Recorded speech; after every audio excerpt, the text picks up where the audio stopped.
book of Judges tells of a dark time. For 7 years, the Israelites were crushed under the oppressive hand of Midian. Their harvests were stolen, their livestock driven off. They were a people in hiding, seeking refuge in caves and strongholds. It was in this climate of fear that God found his chosen leader, not in a palace or on a battlefield, but in a winepress where a man named Gideon was threshing wheat in secret just to keep it from the enemy. An angel appeared to this fearful man and called him a mighty warrior.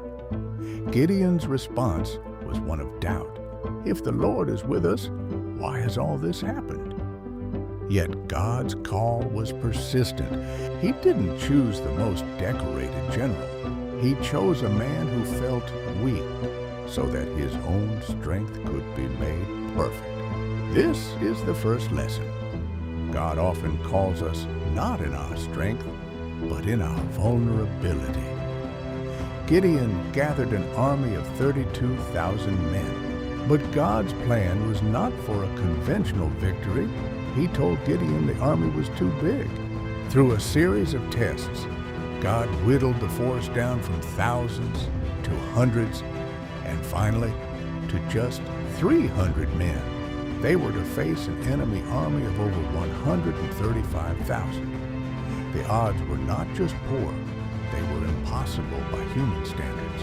And what were their weapons? Not swords or spears. God instructed each of the 300 men to carry a trumpet, an empty clay jar, and a torch to hide inside the jar. Picture the scene. An army with no visible weapons, armed only with pottery, horns, and a flicker of light. Their greatest weapon wasn't in their hands. It was in their hearts.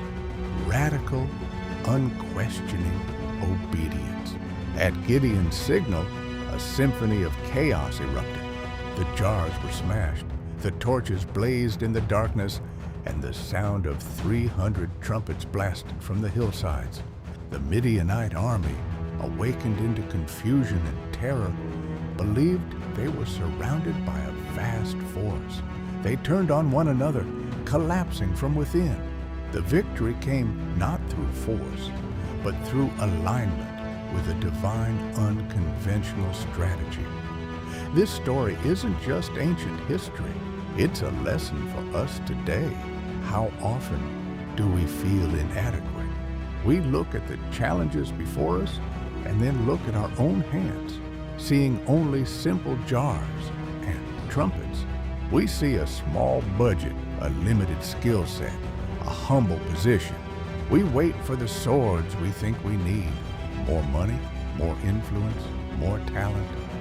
But God is telling us, if I gave it to you, it's enough. Your obedience is the force that releases God's power. The victory is not won by the impressiveness of your tools, but by your willingness to use what God has placed in your hands. Don't underestimate the power of your simple, faithful yes. The sound of your obedience in the face of impossible odds is what creates the atmosphere for a breakthrough. Lord, help me trust what you've placed in my hands. Teach me obedience even when it doesn't make sense, even when my tools feel small and the opposition feels overwhelming. Let my faith in your unconventional methods release undeniable victory in my life. Amen.